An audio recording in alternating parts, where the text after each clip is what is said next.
ሰላም ጤና ይስጥልን ቤተሰቦቻችን፣ ይህ የሮማንስ ሮድ የዩቲዩብ ቻናል ነው። በቻናላችን አዳዲስና ወቅታዊ ትኩስ መረጃዎችን ይዘንላችሁ መጥተናል። እስከ መረጃው ፍጻሜ አብራችሁን ቆዩ። ቻናላችንን ሰብስክራይብ ያላደረጋችሁ ሰብስክራይብ በማድረግና የደወል ምልክቷን በመጫን አዳዲስ መረጃዎችን በፍጥነት ያገኙ። ቪዲዮአችንን ለሌሎች ሼር በማድረግ ቤተሰባዊነትዎን ያጠናክሩ። ጤና ይስጥልኝ፣ እንደምን ከረማችሁ? ዛሬ በፊታችሁ የቀረብኩት አገር ለምስጋና በሚል አጭር መልእክት ይዤ ነው። መንግስታትን ለማስነሳትና ለመሾም ስልጣን ያለ ሁሉን አዲስ ማድረግ የሚችል የሰማይና የምድር ፈጣሪ እግዚአብሔር አንተ ኢትዮጵያን ከአመፅ ፍላጻ፣ ከክፎች ሴራ፣ ከዘመኑ ክፋት፣ ከጎሰኞች ቁጣ፣ ካልታሰበ አደጋ፣ ከሰይጣናዊ አጀንዳ፣ ከፖለቲካ ግጭት ስላስመለጥካትና ሰላማዊ ምርጫ በምድሪቷ ስለተካሄደ እጅግ አድርገን እናመሰግንሃለን። እንዲሁም ኢትዮጵያን ለማሻገር፣ ለማትረፍ፣ ለማስታረቅ፣ ለማበልጸግ፣ ለማክበር በዚህ ሁሉ አልፎ የተመረጡትን ውድ ተመራጮቻችንን ክቡር ዶክተር አብይ አህመድንና ሹማምንቶቻቸውን ኢትዮጵያን ለማገልገል እንኳን ታደላችሁ፣ እንኳን ታሰባችሁ፣ እንኳን ሞገስ አገኛችሁ እንላችኋለን። መጠራትና መመረጥ ለትልቅ መስዋዕትነት ስለሆነ የጠራችሁ ጌታ ክብሩን ይግለጥባችሁ፣ ትዕግስቱን ይስጣችሁ፣ ሞገሱን ያልብሳችሁ፣ በምድሪቷ ድንቅ ሥራውን ይስራባችሁ። አሁንም ታማኙ እረኛ የእግዚአብሔር ልጅ የናዝሬቱ ኢየሱስ ከነጣቂው አውሬ፣ ከሚያጋጩ ዘረኞች፣ ከአመፅ መናፍስት፣ ከበታኙ ኃይላት፣ ካሳዛኝ ሁካታ፣ ከሀገር ዋይታ፣ ከገዳይ መንፈስ አገሪቷን ጠብቆ ወደ አዲስ ምዕራፍ፣ ወደ ከፍታ ዘመን እያሻገራት ስላለ ምስጋናችን ከፍ ያለ ነው። ክቡራትና ክቡራን፣ ይህ ለሕዝባችን ወርቃማ ዘመን፣ የእርቅ ዘመን፣ የሰላም ዘመን፣ የሥራ ዘመን፣ የፍሬያማነት ዘመን፣ የበረከት ዘመን፣ የመያያዝ ዘመን፣ የሽግግር ዘመን፣ የፈውስ ዘመን፣ የብልጽግና ዘመን ነውና ሰላም የለም፣ አንድነት የለም፣ መግባባት የለም አትበሉ። ሰላምና አንድነት የሚጀምረው ከመንግስት ሳይሆን ከእያንዳንዳችን እንደሆነ አንርሳ። በውስጣችን የሌለውን ሰላም ከሌላ መጠበቅ አንችልም። ስለሆነም ዛሬ ዘመን ያለፈበት ዘረኝነትና ጥላቻ፣ አመፅ፣ ክልል፣ ንቀት፣ ክፋት፣ ግፊያ እግፍ አድርገን ትተን በአዲስ ራዕይ፣ በአዲስ ዓላማ፣ በአዲስ ጉልበት፣ በአዲስ መንግስት፣ በአዲስ አቋም መንቀሳቀስ እንጀምር። አዲስቷ ኢትዮጵያ በእያንዳንዳችን ስትገነባ መሆን የሚገባትን ትሆናለች። መድረስ ወደሚገባት ትደርሳለች። ኢትዮጵያ ጤናማ አጀንዳ ይዛ በአንድነትና በመግባባት ወደፊት እንድትንቀሳቀስ አዲስ አቅጣጫ፣ አዲስ ራዕይ፣ አዲስ ጉልበት፣ አዲስ ቃል ኪዳን፣ አዲስ እይታ፣ አዲስ ዘመን፣ አዲስ ትውልድ፣ አዲስ ጉልበት ያስፈልጋታል። በአንድ ልብ ለአንድ ዓላማ እንነሳ። ተያይዘን እንደመር፣ ተቃቅፈን እንሻገር፣ ተባብረን እናሸንፍ። ዘመኑ የኛ የኢትዮጵያ ሕዝብ ነውና።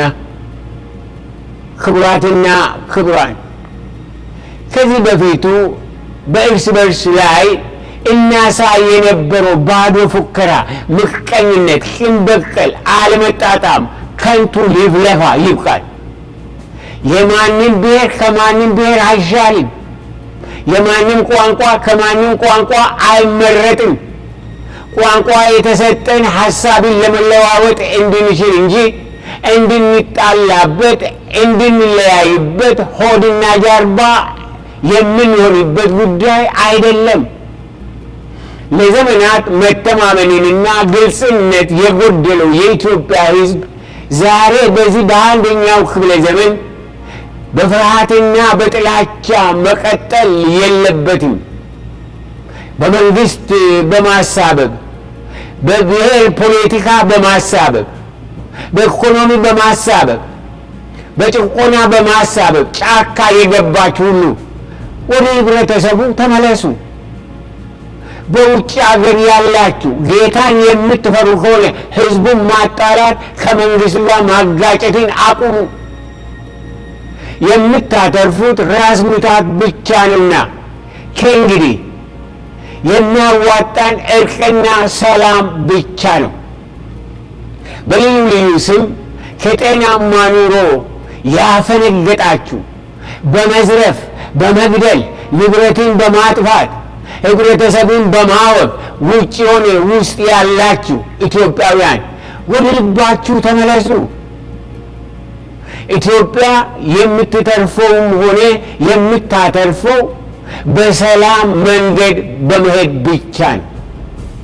አዎ በእርግጥ የሚያዋጣን ሰላም ብቻ ስለሆነ ምድሪቷ ከዳር እስከ ዳር የሰላም አዋጅ ታስተጋባ። ሰላም ለገበሬዎች፣ ሰላም ለነጋዴዎች፣ ሰላም ለተማሪዎች፣ ሰላም ለአስተማሪዎች፣ ሰላም ለሰራተኞች፣ ሰላም ለአሰሪዎች፣ ሰላም ለመሪዎች፣ ሰላም ለተመሪዎች፣ ለህብረተሰብ ሁሉ ሰላም ይሁን። አሁንም እላለሁ ሰላም ለአማራ፣ ሰላም ለሶማሌ፣ ሰላም ለትግራይ፣ ሰላም ለቤኒሻንጉል፣ ሰላም ለኦሮሞ፣ ሰላም ለመላው አገር፣ ሌላ ቀርቶ ሰላም ለኤርትራ ይሁን። በዘርና በዞን በመከፋፈል የትም አንደርስም። ውጤቱ መቆሳሰልና ዋይታ ብቻ ነው። በጎሳ መከፋፈልና በቁጣ መኖር ለማንም አይጠቅምም። ልዩነታችን ለበረከት እንጂ ለጥፋትና ለክፋት መሆን አይገባም። ውድ የኢትዮጵያ ሕዝብ እንደ አንድ ሕዝብ ከዚህ በፊት ያጣነው እውነትን፣ ሰላምን፣ ግልጽነትን፣ ይቅርታን፣ መቀባበልን፣ ፍቅርን፣ ምሕረትን ነው። ዛሬ ግን የሰራዊት ጌታ እግዚአብሔር እየጎበኘን እንደሆነ በምድሪቷ ባለው እንቅስቃሴ እየታየን ነው። ኢትዮጵያን ከእስራቷ ለመፍታትና ነፃ ሕዝብ እንዲኖርባት ለማድረግ የአገር ጉዳይ የሚገባቸው ከጥላቻ አጋንንት፣ ከዘረኝነት መርዝ፣ ከሙስና እርኩሰት፣ ከስልጣን እብደት፣ ከስንፍና እስራት ጌታ የታደጋቸውን ትውልድ እያስነሳልን ስለሆነ እንደገና ጌታን እጅግ አድርገን እናመሰግነዋለን። አዲስ ትውልድን እየሰጠን ነው። ማስተዋል ያለውን ትውልድ እየሰጠን ነው ጌታ። እንዲሁም በንጹህ ልብ ተቀብለናቸው በንጹህ ልብ እየተከተልናቸው በጋራ ለምድራችን ፈውስ መስራት የሁላችን ኃላፊነት ነው። ከእንግዲህ በመለያየት አንጠነክርም፣ በመራራቅ አንያያዝም፣ በመቆሳሰል አንፈወስም፣ በመነቃቀፍ አንዘልቅም። አንድ ማወቅ ያለብን እውነት ሁላችን ኢትዮጵያውያን ነን። ኢትዮጵያዊ አይደለውም የሚል ካለ ራሱን ለጦርነት ለጥፋት እያዘጋጀ እንደሆነ መርሳት የለበትም። በኢትዮጵያ ምድር ኖሮ ኢትዮጵያዊ አይደለውም ለሚል የውጭ ሀገር ፓስፖርት መሸከም ይኖርበታል። በአመፅና በሽፍጥነት በኢትዮጵያ ሕግ አልተዳደርም የሚል ከሆነ ግን በኢትዮጵያ እሳት መበላቱ እንጂ ሌላ እድል የለውም። እስከ መቼ ራሳችንን ልጆቻችንን እናታልላለን? እስከ መቼ ለክፋትና ለጥፋት አልፎም ለጦርነት ከበሮ እንጎስማለን? ፊደል እንዳልቆጠረ በሞት ጨለማ የምንኳትነው እስከ መቼ ነው? ኢትዮጵያን የሚያሸንፍ የለምና ልብ ብንገዛ መልካም ነው። 54 ሚሊዮን ለብሔራዊ ምርጫ የወጡ ውድ ኢትዮጵያውያን በዚህ ምርጫ ሀሳባቸውና አቋማቸው አንዱ እርቅና ሰላም እንደሆነ በማያዳግም ሁኔታ ለመላው ዓለም አስመስክረዋል።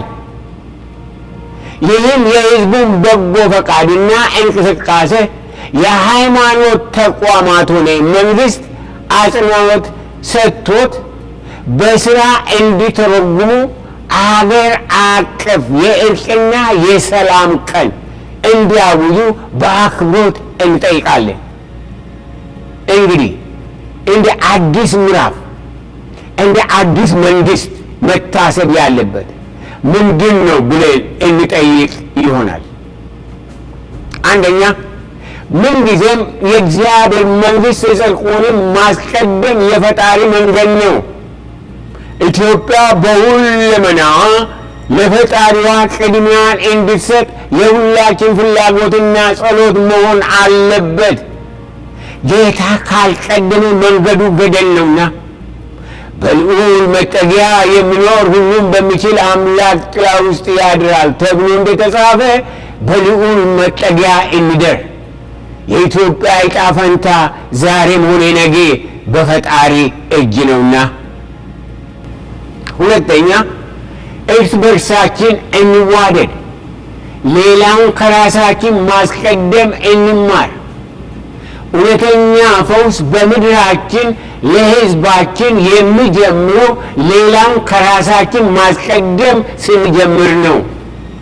መቀባበልና መዋደድ ለዘመናት ታሪካዊ ጦርነታችን መፍትሄ ይሆናል። ጌታ ማስተዋልን ይስጠን።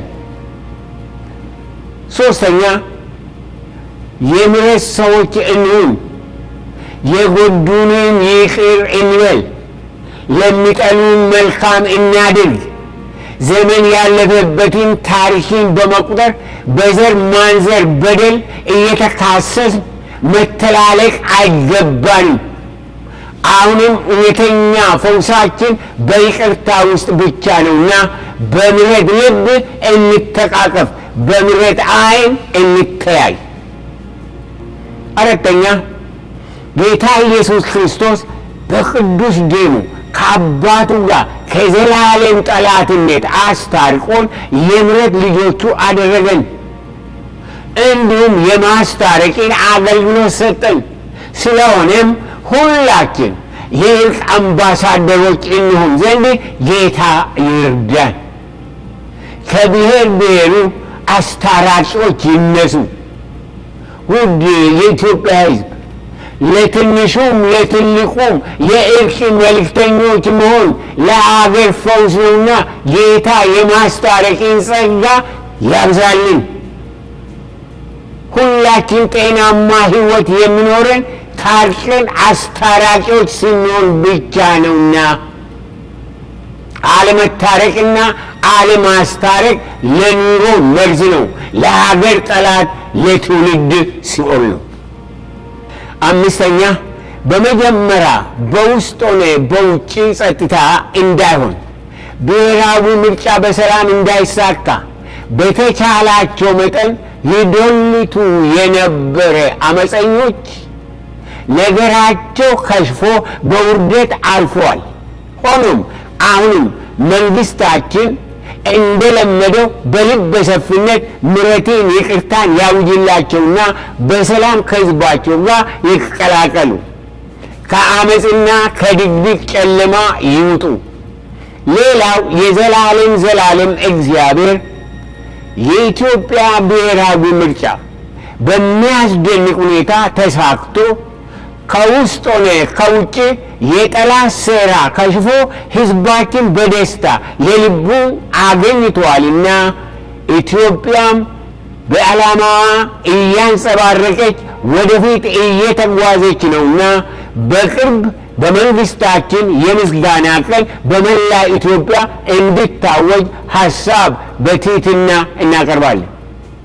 ይህ ሁሉ የሆነው በጌታ ነውና በአገር አቀፍ ደረጃ ፈጣሪ ማመስገን ተገቢ ነው። ስድስተኛ፣ ከሁሉ በላይ በአሁኑ ጊዜ ኢትዮጵያን ይመራ ዘንድ እንደገና ለተመረጠው መንግስት የሰራዊት ጌታ እግዚአብሔር ማስተዋልን፣ ዕውቀትን፣ ምሪትን፣ ጥበብን፣ ትዕግስትን፣ ችሎታን፣ ጥበቃን ሁሉ ያበዛልን ዘንድ መጸለይ የሁላችን ኃላፊነት ነው። ለመንግስት መጸለይ ለራሳችን መጸለይ እንደሆነ አንርሳ።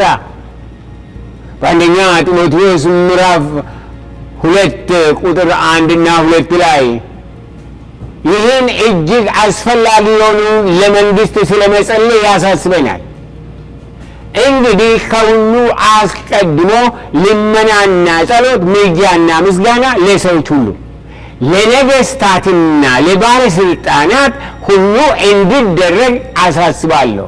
ይኸውም በእውነተኛ መንፈሳዊ ሕይወትና በቅድስና ሁሉ በሰላምና በጸጥታ እንድንኖር ነው ይላል የእግዚአብሔር ቃል።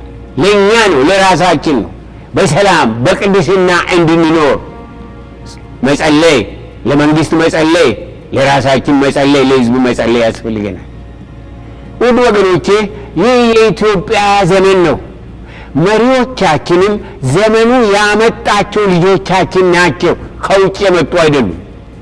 እኛም በዚህ ታሪካዊ እንቅስቃሴ እንካፈል ዘንድ የምድሪቷን የዘመናት እብደት እንድናስወግድ እግዚአብሔር ዕድል ስለሰጠን እጅግ አድርገን እናመሰግነዋለን። ታድለናልና ዘመኑን በእልልታና በምስጋና እንዋጀው። ሆኖም በእውነተኛ ሰላም ለመኖርና ለመቀጠል መንግስትም ህዝብም ማወቅ ያለብን መለኮታዊ መመሪያ በእግዚአብሔር ቃል አለ። ስለ መንግስትና ስለ አመራር እግዚአብሔር ለዓለም ህዝብ ሁሉ የሰጠው መታዘዝ ያለበት መለኮታዊ ትእዛዝ አለ። ልብ አድርገን እንስማው፣ ከእግዚአብሔር ነውና። ይህን አለመስማትና አለመረዳት፣ አለመታዘዝን ከባድ ዋጋ ያስከፍላልና። ይህን ከሮሜ መልእክት ምዕራፍ 13 ከ1 እስከ 7 ባለው እንመለከታለን። ከእግዚአብሔር ቃል ማለት ነው። ይሄ የሰው አይደለም፣ የእግዚአብሔር ነው። ማንኛውም ሰው በስልጣን ላሉ ሹማምንት መገዛት ይገባዋል፣ ከእግዚአብሔር ካልሆነ በቀር ስልጣን የለምና። ያሉትም ባለስልጣናት በእግዚአብሔር የተሾሙ ናቸው። ስለዚህ በባለስልጣን ላይ የሚያምፅ በእግዚአብሔር ስርዓት ላይ ማመፁ ነው። ይህን የሚያደርጉትን በራሳቸው ላይ ፍርድን ያመጣሉ። ገዢዎች ክፉ ለሚሰሩ እንጂ መልካም ለሚያደርጉ የሚያስፈሩ አይደሉምና። ባለስልጣንን እንዳትፈራ ትፈልጋለህን? እንግዲያስ መልካሙን አድርግ፣ እርሱም ያመሰግንሃል። እርሱ ለአንተ መልካሙን ለማድረግ የእግዚአብሔር አገልጋይ ነውና። ነገር ግን ክፉ ብታደርግ ፍራ፣ ምክንያቱም ሰይፉን በከንቱ አልታጠቀም። ክፉ የሚያደርገውን ለመቅጣት የቁጣ መሳሪያ የሆነ የእግዚአብሔር አገልጋይ ነው። ስለዚህም ቅጣትን በመፍራት ብቻ ሳይሆን ለሕሊና ሲባል የባለስልጣናት መገዛት ተገቢ ነው። ግብር የምትከፍሉትን ደግሞ ለዚሁ ነው። ባለስልጣናቱ በዚህ ተግባር ላይ የተሰማሩ የእግዚአብሔር አገልጋዮች ናቸውና ለእያንዳንዱ የሚገባውን ስጡ። ግብር ከሆነ ግብርን፣ ቀረጥ ከሆነ ቀረጥን፣ መፈራትን ለሚገባ መፈራትን፣ ክብር ለሚገባው ክብርን ስጡ። ለዚህ እውነተኛና ዘላለማዊ ቃል እግዚአብሔር ማስተዋልን ይስጠን። እንድንሰማው እንድንታዘዘው ለምድራችን ፈውስና ለበረከት እንድንሆን እግዚአብሔር ይርዳን። እንዲሁም በመታዘዝ ዘመኑን እንድንዋጅ እግዚአብሔር ይርዳን።